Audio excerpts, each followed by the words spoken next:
Hi HR Nation, it's Chris Rainey. Welcome to HR Leaders, the show where we interview today's most successful and innovative HR practitioners 5 days a week. Today, we're very lucky to be joined by Deborah Borg. Deborah is the Chief HR and Communications Officer at Bunge. Deborah, how are you? Welcome to the show. I'm great. Thanks so much for having me. Thank you very much. Deborah, fill in the gaps for our listeners that don't know you. Tell us a little bit more about yourself personally and your journey to where we are today. Sure. Yeah. I started life in Australia. That's home for me, Melbourne, Australia. Did my undergrad in business and majored in HR. I think just as it was becoming cool to do that, it was becoming a bit of a new field. Started my career with General Motors in Australia and worked there for the first 6 years in HR and organizational development, HR generalist and organizational development work. Then moved over to Dow Chemical in Australia. And simultaneously did my master's in organizational development, change management. Spent 16 years at Dow. I moved from Dow Australia to Europe, lived there for 4 years, then to the US for 9. In a series of business and HR roles, I went in and out of running HR, pieces of HR, centers of excellence or generalist roles, and then leading some major acquisitions that we did, including the Roman Haas acquisition, leading that from an HR perspective. And then most recently was leading Dow Chemical North America, which is a $21 billion business portfolio, about 25,000 employees. So I was more on the operational side of the business, and then decided a couple of years ago to make a leap, go back into the HR field, and joined Bunge 2 years ago in New York to do that for Bunge. So that's the nutshell of the journey. You did make that very concise. A pretty amazing journey you ever had. So going back, why HR? What is it about HR that attracted you in the first place? I think originally, so it actually started for me with a wonderful teacher I had called Mark Badley. Mark was my humanities teacher in year 11. And I was really enticed by, I liked all of the business related subjects. I was really good at law and economics and more on the business side. And I was really not that good at science, which was interesting. I ended up 16 years in a science-based company, but didn't really enjoy the science side so much. And was really struggling with what to do. And the only given was that I was going to go to college. My parents are immigrants from Malta. And so there was one rule in our house, which was you will go to university and you will have a better life than the one that we were able to have. And we did this for you guys. And so I was going to go to school, and business was what I was going to study. My dad was in business. And so that was really all I was exposed to. And Mr. Badley at the time said, why don't you try this HR thing? What I find you really good at is this combination of people and communications and all of the kind of intersections that take place, law, et cetera. And your social style would suggest that maybe you like working with people. So why don't you try that? And that was how I landed in HR. And then 2 years into my university degree, the way they do it in Australia, well, they did at the time, I don't know if they still do, is you do 2 years full-time, then you go and work somewhere for a year, and then you go back and finish the last year of school.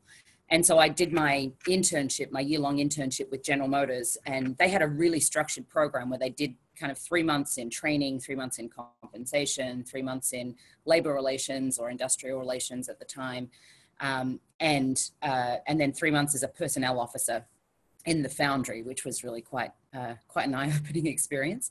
And that just solidified my love for the variety of work that you do in HR. And it helped me see what parts of HR I didn't want to specialize in. I really, really enjoyed the business side of HR and getting exposed to where you can really match the human dimension and the human capital component with how you help a business grow or deliver its objectives. And so I was leaning much more on the generalist side.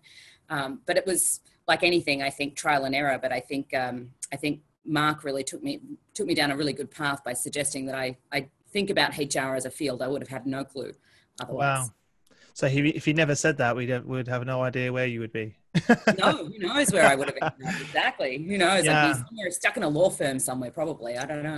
Yeah, that's how it happens. I got my job by seeing a guy playing pool in a bar, and I said, "Can I have a job?" And he said, "You have no idea what I do for a living." I said, "I don't care. I need a job."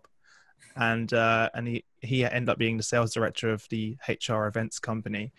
and I went for an interview, and they said, "You don't have the experience to get here this job, Chris." And I said, "If you don't give me a job, I'm not going to get experience. So you have to give me a job." As being naive and being very young, and they loved that. I was like, "Okay."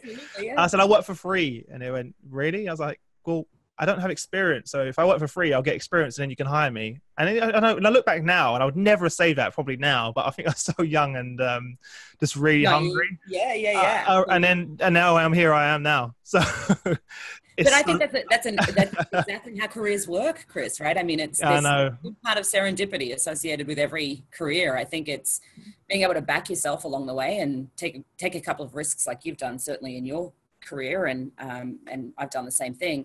But serendipity is a big part of how it all happens. Sure.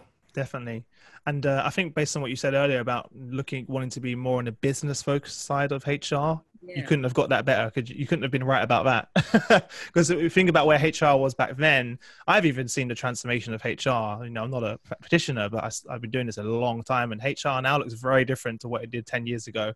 In a business, and the fact that you already saw the value of HR in the wider business, which is, it's fantastic that you had that foresight, and that's what was interesting to you.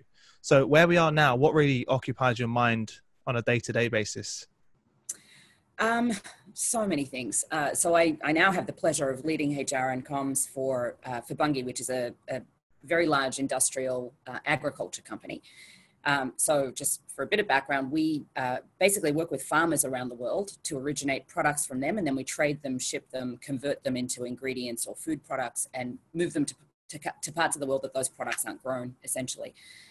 So we'll take wheat from Brazil or Argentina and then ship it and trade it around the world, either into countries that don't produce enough wheat for themselves, to companies that need wheat, or we'll turn wheat into flour and then further downstream into cake mixes or whatever the case may be. So very compelling value proposition as a company. It's great. We feed the world. We're 60 billion in revenue and 35,000 employees around the world. Extremely globally diverse portfolio. 60% of our population are in Latin America, which is one of the biggest agricultural regions of the world, certainly for grains and oilseeds, which is where Bunge spends its energy. And then the rest are dispersed elsewhere. So being able to have a bird's eye view of the company and set the tone for the company, both culturally and then from talent platforms and communications around the world is pretty interesting. We're going through, like many companies, going through quite some restructuring and reorganization and transforming the business a little to move further downstream into more of the ingredient space. So there's a big talent lift and shift, if you will. There's a capability build that we need to do. There's capability gaps that the business has. We just announced a major acquisition, which we're super excited about. It hasn't closed yet, but we've announced the acquisition of a very large global food business. So working on getting that ready for integration. We've just shifted the operating model of the organization. It was typically, Bunge started life as an Argentinian company, and got headquartered in the US about 17 years ago when they took the company public. The company turns 200 next year. So we're having a big birthday celebration. So we're working very hard on the communication side on the bicentennial celebrations and how we really use that as an employee engagement pride kind of campaign. Yeah. So we're really not going to do a lot on the outside. We'll do some things with our customers and our farmers, our suppliers, essentially around the world. But mostly it'll be a real platform for our employees and for employee engagement and connecting employees from different sites around the world to one another through a series of engagement activities, which will be really fun. So we have the excuse of the birthday party, which is... But it's perfect to drive that engagement and that culture. Just a little birthday party. It's true. So very consumed with the operating model of the organization. So we've recently shifted that from a very decentralized, regionally focused organization to a much more globally focused organization. The world of agriculture is increasingly more global. A lot of the profit pools for us come from countries that just cannot source or provide food security for their residents, for their the people in their country. So for their citizens. So we work a lot with government and with trade associations around the world with governments essentially to get products shipped to them barley is one of our biggest businesses actually in the Middle East, because they have so many camels to feed and they don't grow any barley themselves, which was just a fast fact that I was talking about yesterday. I wasn't expecting that. That's a very interesting fact. Who knew, right? Who knew? Who knew? So working on the operating model and how we reset governance structures in the organization, looking at moving some activities into back office services. We have some today.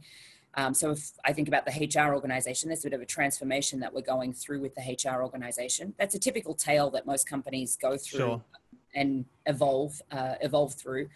Bunge is a very high touch organization, very people intensive organization in terms of its intensity towards people. For an industrial organization, I find it very, very people forward. So that has resulted in, how do you think about incentives differently? How do you think about the structure of the organization differently? And then, of course, the talent capabilities that you need to be able to get the business from where it is today to where it aspires to get to tomorrow. So there's some really interesting work in that. It's a lot of change management. And although I did my master's in that space, change is one of those things that's just a very day by day.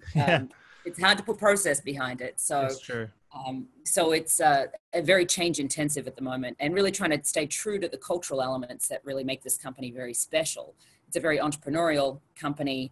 It's filled with people that had a dream to spice trade at one point in their lives, and started up as agents somewhere in the middle of somewhere, that are now a part of the Bunge family.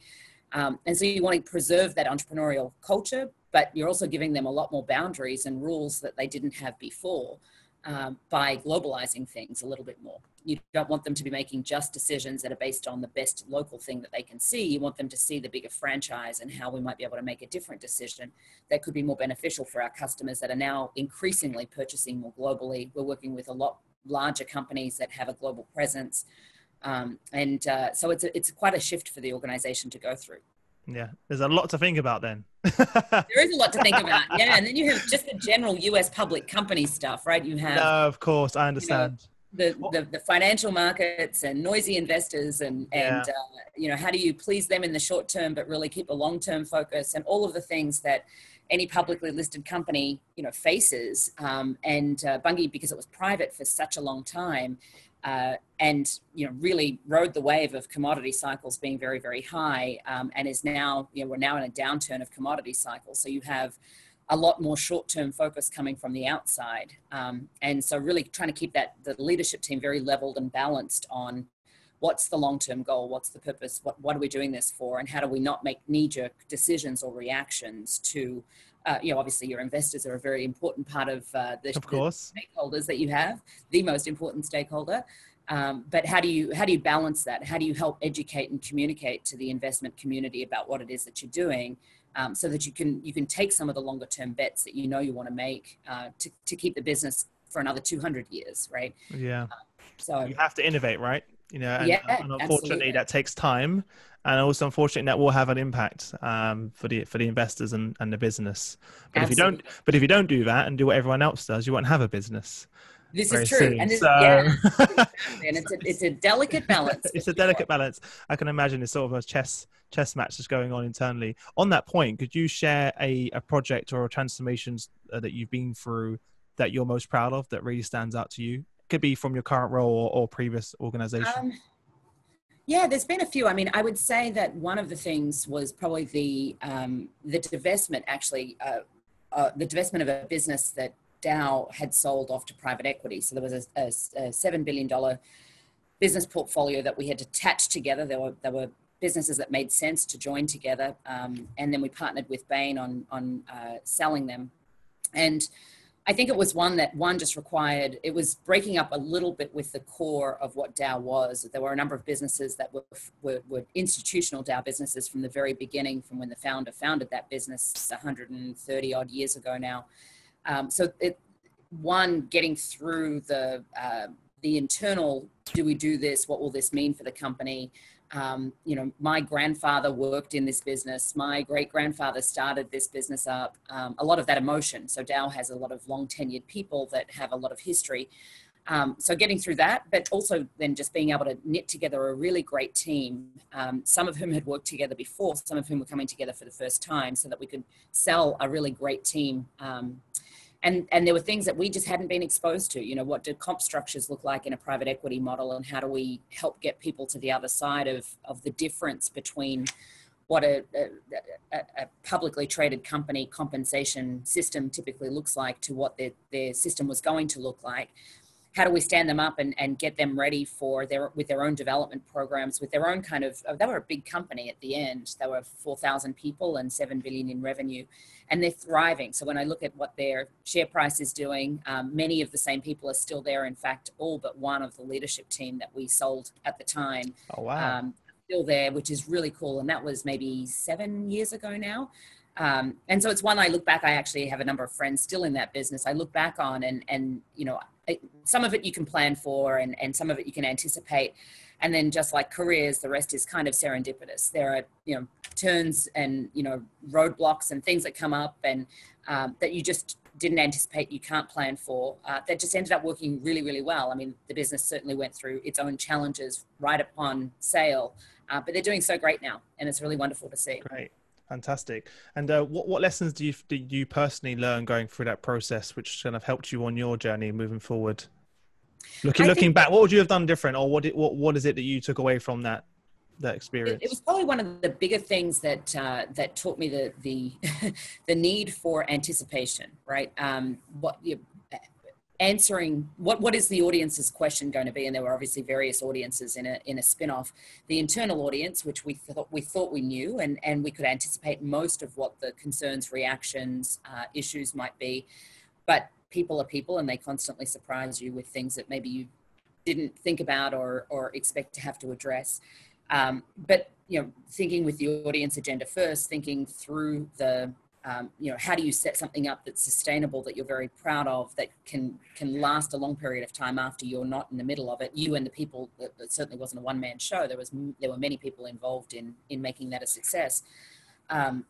So I think that you know, everything teaches you a number of leadership lessons. I think every day is showtime, right? So the way you turn up and the way you present as a leader is really important to the way the rest of the organization reacts to things that are going on. So even when, you know, being able to figure out where your energy pockets started to get a little low and what the triggers of that were going to be, so that you could either work from home that day or, you know, try to manage that and mitigate that. So managing your energy over a long period of time, this was a process that took us the better part of 3 years, and was not the only thing I was working on at the time. And so, yeah, I think managing your own internal energy levels, I think, you know, many of the general leadership lessons about how you just turn up as a leader and how you look cool and calm under pressure when you have absolutely no idea what the answer might be, and you just have to go and try to figure it out. And then, you know, I think just on the project or on the people side itself, just the anticipation of, and how can you maybe solicit input to be able to better anticipate what some of the challenges might be as you're addressing a new board or a group of people that maybe you haven't had a whole lot of exposure to before, but even your own internal people that certainly had questions that we could have anticipated if we maybe had stopped and thought about it a little bit more. No, sure. What did you find to be the most effective way to actually engage with, you know, you obviously have people that are on board with the journey. You've got the people in the middle, which are going to take a bit longer. And then you've got people that are just like, no.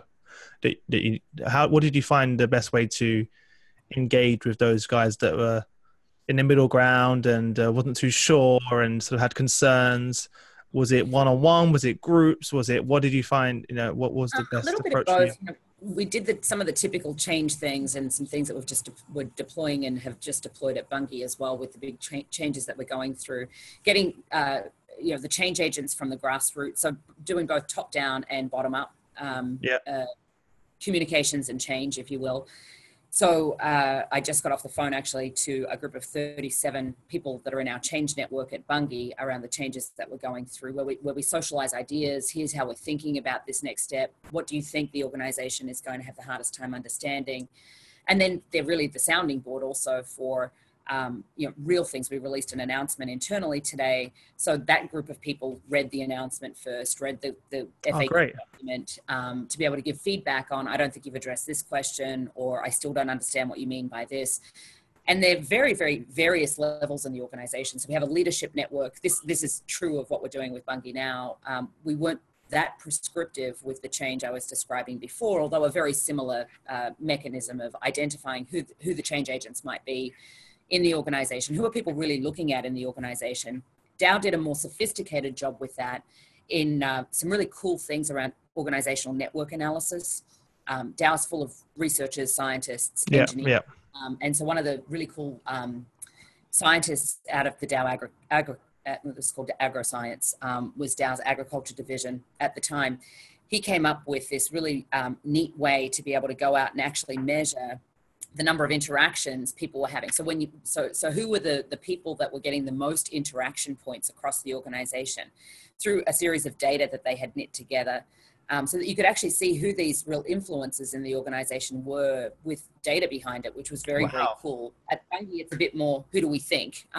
Who are people talking to? Just give us the anecdotal names. And sure, but it's the same principle though, right? Yeah, same principle, absolutely. But trying to find the grassroots voices, the people that, and they're oftentimes, I mean, some are very obvious, and then there are some that, so our receptionist, our front end security person in one of our plants in Romania was one of the people that was declared as, this is a person that everyone goes to for any information that's happening at the company. None of my talent platforms would have sent me to that person. No. But that was the person that had a really vocal or loud voice in that part of the organization, and the first person that people saw every day as they were walking in. And that was kind of where the water cooler talk actually starts in that particular part of the world for Bunge. So identifying that person to say, you join the change network, so you can hear firsthand from a more contained group of voices, if you will, what change we're really trying to drive, and then you can translate that to the organization rather than hearing it through, as we would say in Australia, Chinese whispers. I think here in the US... We say the same thing in the UK.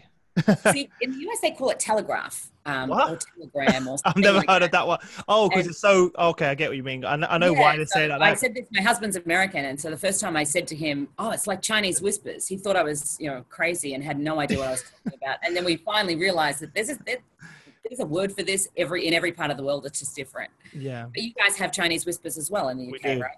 We do. Yeah, we do. Most of our slang from you. A lot of things from you. So the community that you've built, the internally change network, yeah.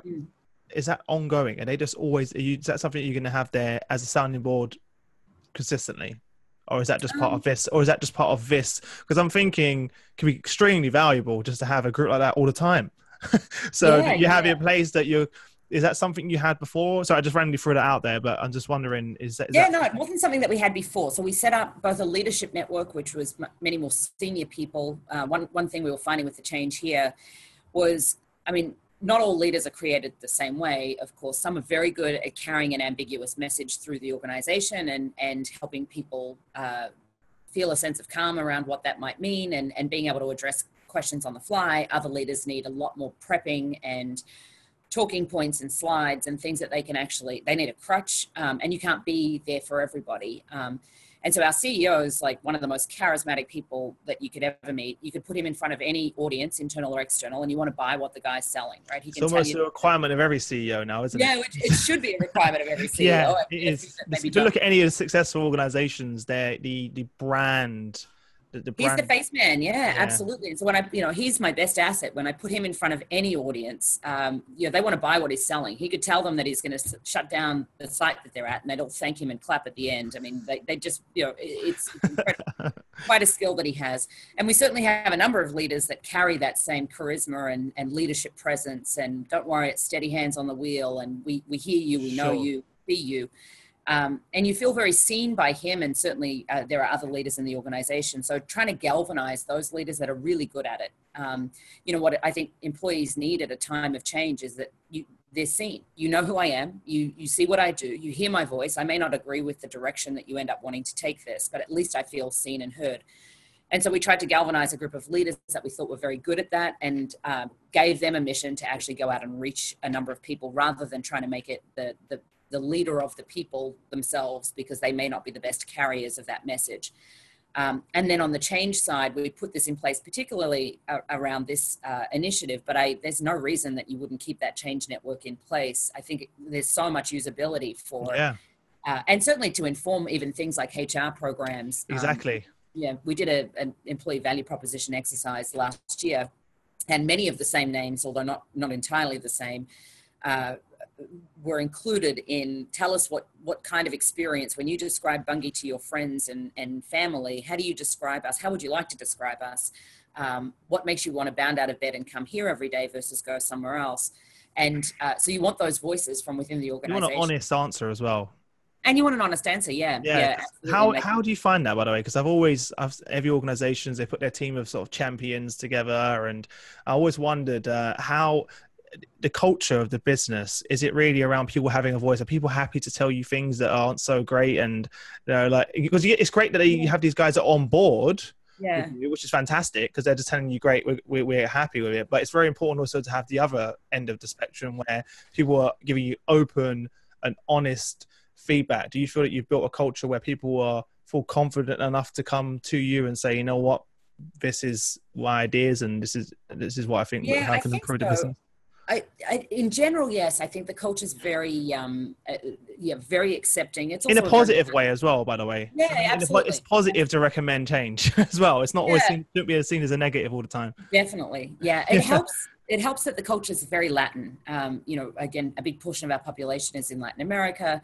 They're very emotive. They're very vocal. They'll tell you what they like and what they don't like, and that culture permeates as the general company culture. Of course, country cultures are different. You have many more hierarchical issues in Asia, for example. I'll turn up in Asia and they'll tell me all of the great things. I really have to dig to try to find the things. That's what I mean. Yeah. I see that a lot happening, and it does depend on the regions around the world and the cultures. Yeah. So as a company, I think the culture is very open. I think what is universal and not unique to any company at all is that the higher the person in the position, I think the more that information gets filtered, right? There comes a point that, you realize it's like that day you wake up and you have an opinion in a meeting, and then all of a sudden 6 months later you hear that they've galvanized a team of 12 people to work on a project based on your opinion. And you realize that you actually have to quantify or be very specific about, this is just an idea and I don't have I don't have the answer here. Yeah. Because what you say can turn into gospel. I think, a lot of people probably tell me what they think I would like to hear, or frame it in a way that they think will position them well, or whatever the case may be. So I may not be the best receiver in every instance, which is— That's what I meant, because sometimes HR, people feel like more likely to tell HR what they feel HR wants to hear, because they relate HR with the success of their career. Yeah, absolutely. So always interested me, that balance. Disillusioned, but yes. No, I think you're right, and that's where I think those voices again are really, and who you put on point for those voices. So in the transformation that we're doing with HR as a result of this organizational transformation, I had external consultants actually go out and talk to 60 people in the organization that we had identified at different levels, and said, I want to hear their voices through focus groups, get them together. But I don't want anyone from Bunge to be on those calls. I want the unfiltered view as much as we can. And it was really about the client experience that they were getting, what they would like to see differently, what was working well, what they felt we could do differently, or what was some great things that their friends are telling them, or their family members are telling them about what the other companies are doing that they think we should be looking at doing ourselves. So sometimes you're just not the best person to receive that feedback, and I think you just have to recognize when that might be, when you might want a more honest view. Yeah. Are you leveraging technology to engage the team? If so, how? Yeah, we are. So we have a typical online connection site, where we store documents and all of that, and have a blog for the Change Network where they can communicate to one another. We use IBM Connections for that. And then we have technology just like the one we're using around video technology, et cetera, to keep the people engaged and seeing one another. It's a very familial culture. People like to see one another a lot. And so one of the biggest things that we've been able to do, and they're always the simplest things, I think, our It's funny jobs how can that is, isn't it? it's true. The most Talking about simple that a things little are the bit biggest before, impact. Yeah. some of the best ideas are not the ones that take you months to bake. They're just, why don't we just get people together on a video conference and have them see some of these leaders around the world and share their concerns and share but not their own leaders, because they may have a harder time sharing it with their own leaders. Yeah. We set up little career triads, if you will, recognizing we were going to go through some changes, and that would mean some organizational reduction. That you didn't want people more junior in the organization to feel like, if my leader leaves as a result of this, then I might as well leave. What else am I going to do? That person knows me. They've been connected to me. So we set up this leadership triad, which was an idea that I think it was, I won't name the company because I'll get it wrong, but it was something that I'd read about in one of the HR journals and thought, what a really cool idea. It's a very simple idea, but you've got both your leader and then you have a career coach who's a leader that is doing a similar job to your leader, but from another part of the organization, so that you can start to build broader connections for people, that they feel connected to more than just that one person. From somebody knows me, they see what I've done. Sure. And you also get cross functional collaboration that you wouldn't normally get as well, right?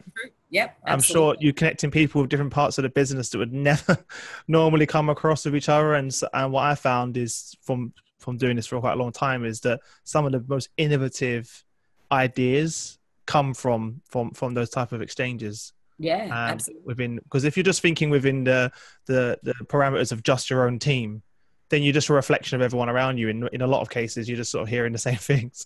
That's always good to expose people. So very, very interesting. So where we are now, obviously HR is going through a big transformation, not just in your own organization, in the world, and just HR in general. What skills do you think will be more important in HR moving forward? I think more and more business and financial acumen that we typically, we see in a lot of HR people, of course, but I think more and more the debates you see HR need to get involved in are, big financial metrics and how they should drive the thinking around both behaviors and incentives and things like that. So I think financial savvy or business savvy, I would say, is something that we dial up. I think analytics and being able to be more data oriented and driven with the insights that you might drive for the business. So I see a big place for predictive analytics and data scientists in HR to really come in and say there's the anecdotal and there's what we know about the organization. And there's some programmatic things that you put in place, of course, but then there's the data that may tell you another story of pockets of concern. Mm-hmm. And so I think that capability is certainly one that the function in general needs to dial up. Certainly we'll dial up here at Bunge as well. So I would say, your curiosity, your ability to look around corners, things that are not unique to the time we're going through now, I think they're heightened a little in the inquisitiveness, because the pace of change is just fast. Although you ask my parents and they would have told you the pace of change felt super fast for them as well. I think it's all relative. Yeah. But the pace of change is really fast, and things are coming at organizations at rapid speed. The need to look around corners and shift direction. So this agility and it's an organizational agility. I think HR obviously is not immune to that. And being able to adapt to whatever the market forces are that are happening at a point in time.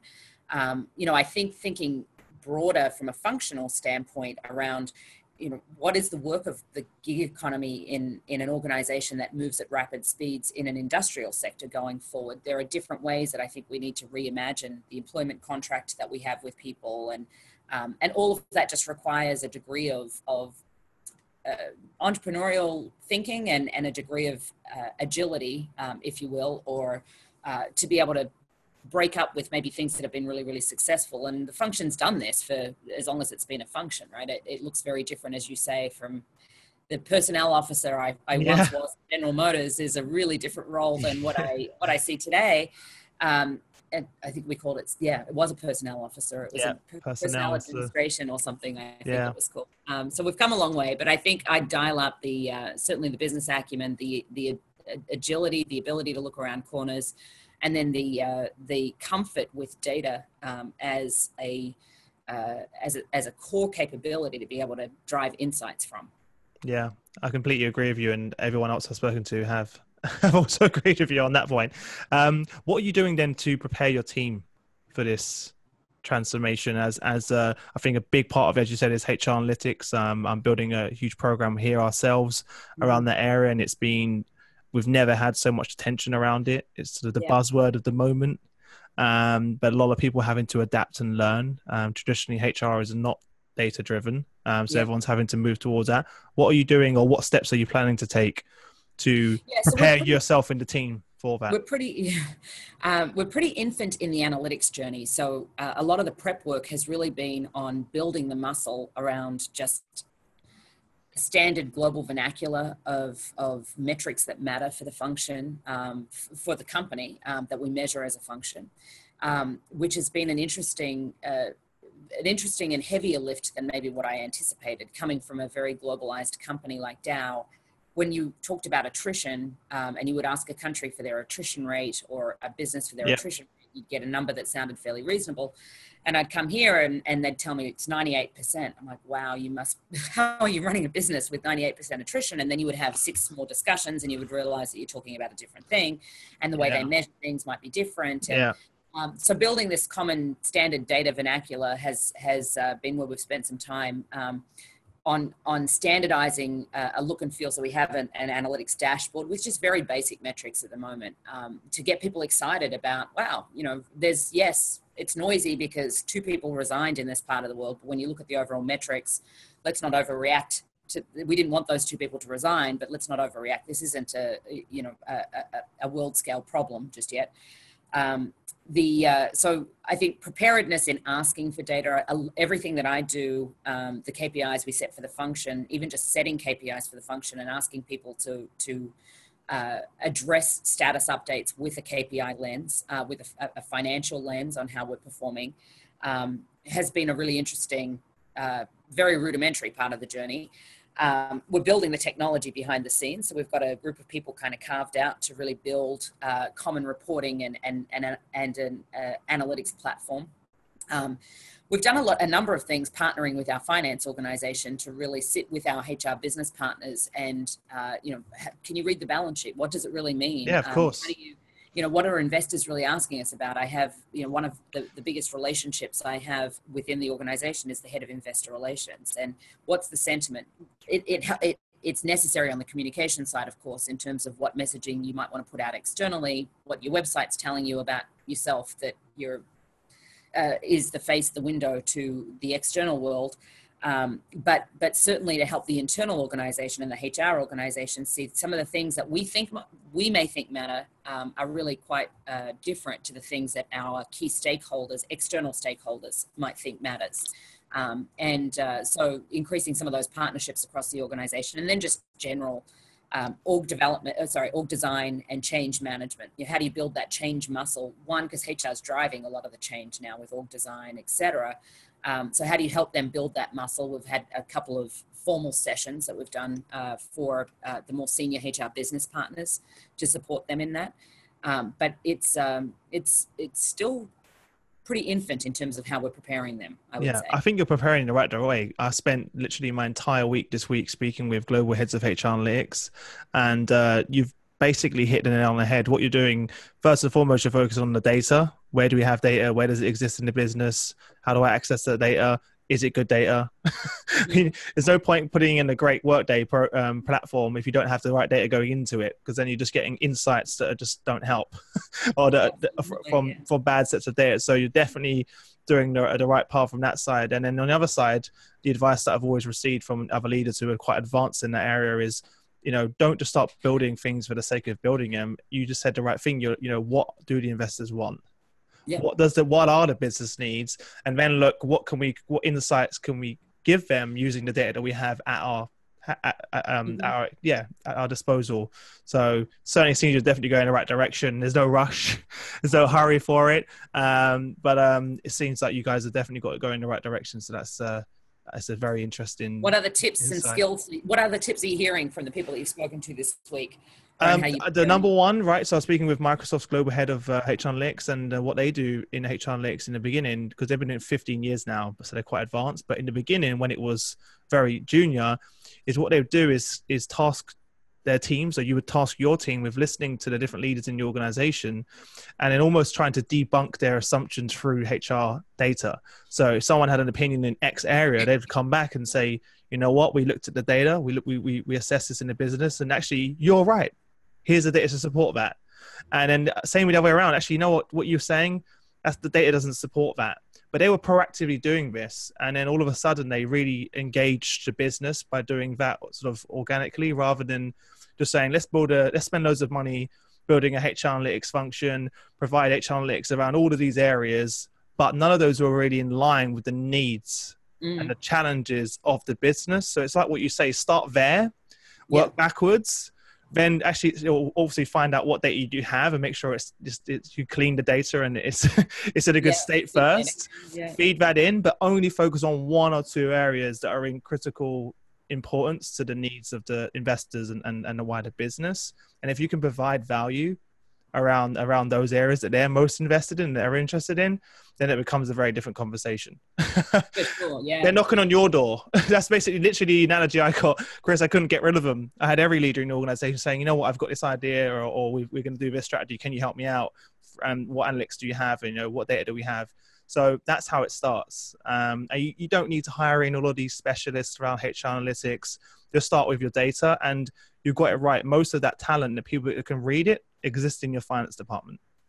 They exist in your finance department. You've already got the technical people there that exist. They might not have the HR label in front, but they don't need to. Yeah, exactly. Yeah. At that stage. The areas that I think organizations, and many are going down this path, but breaking down the functional silos to say, what you're trying to deliver the business is a set of analytics, some of which will be people-based, some of which will be financially based, some of which will be customer insight-based. And how do you knit that together in a way that is borderless, if you will? Exactly. And so, now we certainly have to work on making sure that we know what data is available and that it's clean, etc. But I think there's a lot of value in not seeing this as a HR analytics platform, but seeing it as a platform of analytics for the business. Because what becomes much more interesting is when you can tie our data in with financial 100%. data. Yeah, it's just this term everyone's put on it. You know, it's just like this, exactly. Companies have been doing this for years. It's just all of a sudden now everyone's calling it HR analytics. Companies have been doing this for a very long time. So HR analytics existed under the finance department. I think for the first few years in Microsoft, it's only quite far on did they say, you know what, we want to pull that out now and put it under HR because we feel like we can have a bigger impact reporting that way. In the business, but it changes depending on the organization as well. It's not a one size fits all and everyone has different needs, but a lot of companies are just throwing themselves into it without saying, you know, we don't need analytics in this area, so why are we doing it for the sake of doing it? Look at what the business needs are, then work that way. So very interesting. So for yourself now, what really is the focus for you in the team? You know, what is it about the business that most excites you moving forward? Well, there's a lot of exciting things about the business. I think being able to transition the business to more value added or specialty is super exciting. So taking the genesis of what we do and saying, well, how do you move that into bigger margin streams and more, I would say for us, we call it value added, but it's just moving further down the value chain essentially. How do you take the wonderful tools and capabilities of the organization around risk management, which is what you do on the agricultural side of the house. It's really a lot of risk management and financial risk strategies, just like a hedge fund would work, to be able to trade agricultural products. How do you take that and offer that as a service to customers like Pepsi or Nestle who really want to be able to mitigate the price of wheat and know what that's going to be? So there's a lot of really cool capabilities that we have on one side of the organization that you really want to unleash on the other side of the organization. Move further down the value chain a little in terms of who we support as customers. So helping the organization move down that path is super exciting. Really, really exciting. Fantastic. Well, that leads us quite nicely onto the quick fire round where I'm going to ask you 4 questions and you have no longer than 30 seconds to give us some amazing answers. You got me scared. All right. No, I'm sure you'll be fine. What was the number one thing that was holding you back from becoming a senior HR leader? Oh, gosh. Self-belief. Fantastic. What's the best piece of business advice you've ever received? It's a marathon, not a sprint. Nice. What's one book that you'd recommend to our audience, and why? The Glass Castle by Jeanette Walls. It is a wonderful story of humanity and of a memoir of a woman who grew up extremely poor. They just made a movie out of it. I haven't seen the movie yet. But a woman who grew up extremely poor that made something great of herself. So one of my favorite books of all time. Fantastic. Could you share one internet resource that you use to keep yourself up to date with current events and informed? Flipboard is my best friend. So I use the Flipboard app to aggregate news from around the world. So I don't get so tied to just one source of news. But I if I look at what I put into my Flipboard aggregation, if you will, there's a few publications from the countries I've lived in around the world that I still am very close to. And then a couple of fun magazines around travel and food, which is really can't all be business. What I like to do when I'm not in this people stuff. Yeah, it can't all be business. It can't all be business. It can't all be no problem. Well, yeah, look, look, you've been an amazing guest. I really appreciate you taking the time to join us. I love your energy as well, and the company's definitely lucky to have you involved. Give our listeners there's one parting piece of guidance that you could give to other HR leaders out there, or junior HR leaders that are on that journey to where you are now. What would that be? Spend some time in the business if you can. If you've got an opportunity to go and run a business or do a role outside of HR, do that if you can. Okay, fantastic. I think it was the best. What did you learn from that, by the way? I should have asked you that earlier. What is it that you took away from? Because obviously you went out of HR to the more commercial side back in. What was the key takeaway for you there? I think you just start to see the needs that you have for HR from a client's perspective. What matters to them is not often what you think might matter to them. So I think being able to see it that way, and really you get a much more intimate view of the business and some of the challenges of the business that just help you be a better HR practitioner, I think. Having in the last role I was in, business role I was in, it's a bird's eye view role, right? I was running a very large business. And so what I brought from HR actually was the ability to see the company end to end, and which is one of the unique things and one of the very special things about being in our field is that you really see, you have a bird's eye view of the organization. You're oftentimes the person that's knitting together a number of disparate things because you know that they exist in the organization, but others don't have the same purview to be able to see that. And I'm very much a believer that if you had the view I did, most people would make the same connections, right? It's just I am the fortunate person that sits in this seat that has that view. And so but I think in general, I think just going in and seeing how the business runs from the inside and some of the operational challenges of the business, it gives you a very, very different perspective of the HR field afterwards, and how you can add more value for the business from the HR seat. Fantastic. I think that's a very important message for the members, and you can see how that gives you much more clarity and understanding of the organization to do a better role in HR. So thanks for sharing that. Well, look, guys, head over to hrleaders.com. There you'll find all the show notes on the episode, everything we've been talking about and that we discussed. Again, Deborah, thank you very much for taking the time to join us. And I wish you all the best until we next speak. Thanks so much, Chris.